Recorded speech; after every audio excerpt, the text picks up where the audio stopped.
Cerca de 13 millones de venezolanos ya votaron para elegir al sucesor de Hugo Chávez. Esos son los números preliminares, al menos. La mayoría de los sondeos darían por ganador a Nicolás Maduro. Ahora vamos a conversar sobre el futuro de Venezuela. Para eso nos acompaña en CNN Chile Marta Lagos, directora ejecutiva de Latino Barómetro. Muchas gracias por estar con nosotros aquí, Marta. Muy buenas tardes. Bienvenida. ¿Qué le ha parecido este escenario? Primero, esta jornada electoral, ¿ve algunas diferencias con lo que sucedió el 7 de octubre? ¿Algunos rasgos llamativos o no? Bueno, yo creo que por una parte se exacerbó la ansiedad del gobierno venezolano, el oficialismo, en el sentido de la presencia de los medios del candidato opositor. Yo creo que en esta campaña electoral el candidato opositor tuvo menos posibilidades de estar presente en los medios que en la campaña electoral contra Chávez, cuando ya era disminuida su posición. Desgraciadamente no existen mediciones independientes desde afuera que nos permitan, ¿no es cierto?, cuantificar esto, pero da la sensación de que hubo una tremenda presión y que cualquier irregularidad que haya tenido esta elección no se produce en la urna, porque el sistema de votación es muy perfecto, se produce en la competencia previa, claro. ¿no? Entonces, eso lo ha dicho Enrique Capriles. Claro, sí. Entonces, no, es muy evidente además, es muy evidente para cualquier observador la disparidad, ¿no es cierto?, de presencia. Y eso es una ausencia de pluralismo y de capacidad de competitividad del sistema político venezolano. O sea que, tomado esa situación, ¿no es cierto?, que es muy similar, yo diría que la primera diferencia que se nota es esta tremenda ansiedad, ¿no es cierto?, del chavismo por saber si existe todavía y en qué medida existe, que es lo que esta elección va a terminar midiendo. Si existe chavismo. Claro, o sea, en qué medida existe este chavismo, porque aquí se juega el futuro del chavismo. Claro. O sea, si Capriles, si Maduro saca más o menos que lo que sacó Chávez, si Capriles saca más o menos que lo que sacó la vez anterior, si la cantidad de gente que votó es más o menos la misma. Ahora, en la elección del año 2006 votaron 76% de los venezolanos. En la del en octubre, año pasado, el 7 de octubre, votaron el 80%. Por lo tanto, la fluctuación tampoco es gigante. Sí. ¿No? O sea, 1 punto, 2 puntos puede hacer una diferencia. Sí. Pero, ¿por qué tanta ansiedad con el tema de la participación? Ambos candidatos en la mañana hoy día llamaban a votar, había mucho énfasis en el tema. Claro, yo tengo la sensación de que a las 2 de la tarde, cuando habló Maduro, ellos tenían información de que había votado a esa hora menos gente. Incluso llamó a las mujeres a votar, que porque las mujeres iban tarde a votar, porque tenían muchas tareas que hacer para el día siguiente, en fin, una serie de argumentación doméstica, ¿no?, que fue muy simpática, pero en el fondo estaba mostrando que él estaba ansioso porque creía que iba a ir menos gente a votar. Ellos han puesto ese tema, y uno de los temas de Chávez fue la cantidad de gente que fue a votar.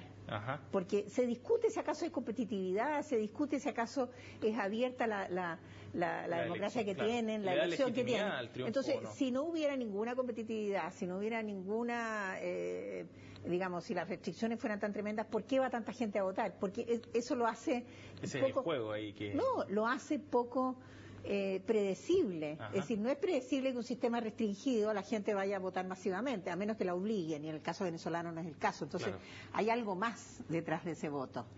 No es un voto forzado, llamémoslo así. Es un voto forzado porque no hay competencia pluralista antes de la elección, pero no es un voto forzado porque la carrera a la gente a votar. Entonces son dos cosas bien distintas. Ahora, Marta, ¿se puede determinar a priori a quién le favorece o perjudica una baja participación, por ejemplo? Yo creo que una baja participación, para empezar, perjudica la imagen de que el chavismo no fue capaz de convocar a la misma gente, independiente cuál sea el resultado electoral de la baja participación. En general uno podría pensar de que la baja participación podría ser de parte de la oposición, de haberse dado por vencida de que es imposible ganarle al chavismo en una situación donde el candidato de la oposición no tiene ninguna posibilidad de aparecer en ningún medio de comunicación. Eso también podría producir podría producir una baja participación. La gente dice, bueno, ¿para qué me va a tomar la molestia de ir a votar si en realidad aquí esta cosa ya la ganó este señor, se tomó la cancha, digamos? ¿Y qué posibilidades tiene reales la oposición, cree usted? Bueno, yo creo que en esta vuelta las posibilidades reales de la oposición no son muy buenas. Yo creo que el chavismo tenía todas las de ganar en la medida que su elección fue 30 días después de la muerte de Chávez, en una fecha tan simbólica como el 14 de abril. Yo creo que las posibilidades de perder del chavismo son extremadamente bajas. Nunca imposible, pero extremadamente bajas.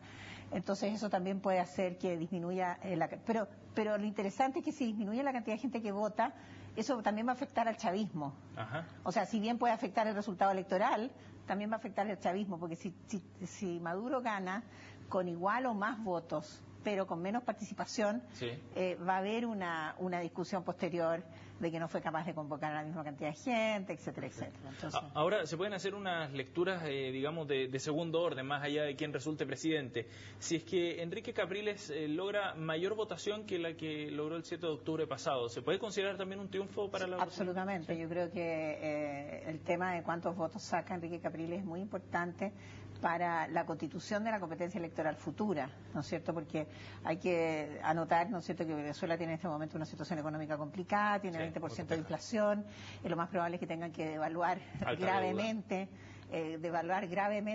su moneda, etcétera. Entonces, el gobierno va a necesitar de mucha fortaleza política para poder hacer esos cambios, que van a ser cambios económicos que van a tener por primera vez un impacto negativo en la masa del chavismo. Eso va a impactar negativamente a la masa del chavismo, le va a impactar en el bolsillo. Que son los más pobres, precisamente. Exactamente. Claro. Entonces, me parece que la fortaleza de la oposición en ese momento puede ser muy importante, digamos, para ver cómo se va desarrollando este chavismo, ¿no es cierto? Y cómo se debilita a lo largo o cómo se fortalece a lo largo de su acción en el gobierno. Por el contrario, la pregunta inversa, para el caso del chavismo, en el caso de Maduro, si es que Maduro no logra alcanzar la misma votación que tuvo Chávez el 7 de octubre, ¿se pone en duda o podría empezar a dudarse de la existencia del chavismo sin Chávez? No, yo creo que en la medida que Maduro gane, existe chavismo. Lo que pasa es que le puede suceder cosas a Maduro. ¿Me explico? O sea, efectivamente, él como líder queda más disminuido si no obtiene una votación que él ha dicho que todos van a votar. Entonces también él se jugó el todo por el todo, porque en ningún momento dijo yo soy más humilde, yo tengo menos que el líder, porque ahora es Bolívar, Chávez y él. Claro. O sea, hay un triunvirato ahora, ¿no es cierto? Entonces me parece que ahí se pisó la cola solo.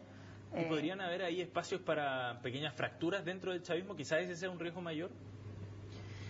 Mira, yo creo que en este momento... O es muy prematuro, quizás. No, yo creo que en este momento no se ven, digamos, posibilidades de fractura. Se podrían ver posibilidades de fractura en la medida que la situación económica empeore y que el impacto de las medidas que tienen que tomar, que son relativamente inevitables, empiece a producir rechazo adentro del chavismo de ciertas personas que toman medidas versus otras que ofrecen y dicen no, lo podríamos haber hecho de otra manera. Entonces ahí se puede empezar a abrir el abanico, pero todavía eso no ha sucedido, digamos, ¿no? Pero claramente el valor de la moneda es uno de los peores legados, digamos, de Chávez a sus sucesores, porque es insostenible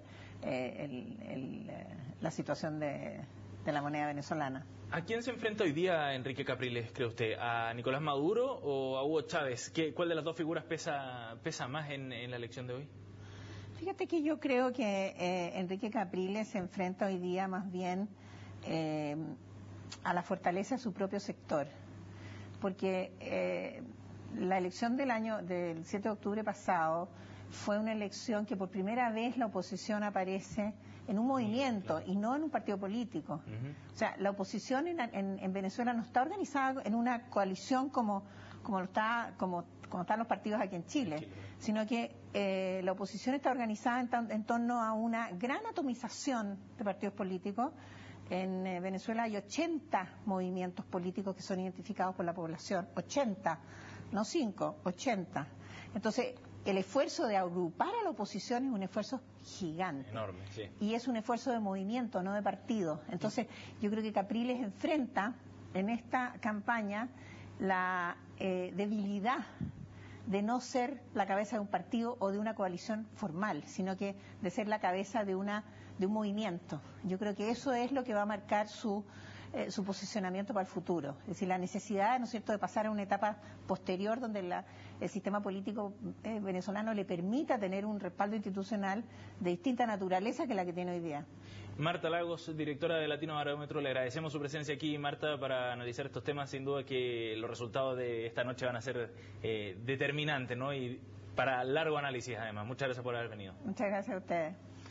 Y a ustedes los invitamos a una pausa. Pronto estamos de regreso con más informaciones aquí en CNN Chile.